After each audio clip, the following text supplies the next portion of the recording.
أعوذ بالله من الشيطان الرجيم. ولله ما في السماوات وما في الأرض ليجزي الذين أساءوا بما عملوا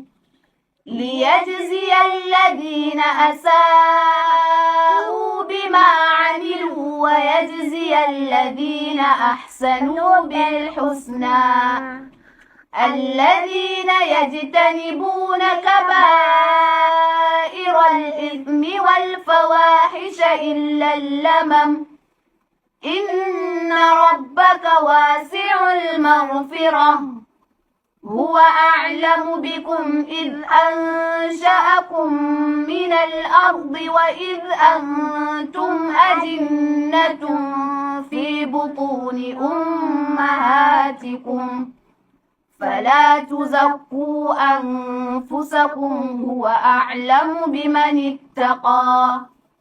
أفرأيت الذي تولى وأعطى قليلا وأكدا أعنده علم الغيب فهو يرى أم لم ينبأ بما في صحف موسى وإبراهيم الذي وفى ألا تزر وازرة وزر أخرى وأن ليس للإنسان إلا ما سعى وأن سعيه سوف يرى ثم يجزاه الجزاء الأوفى.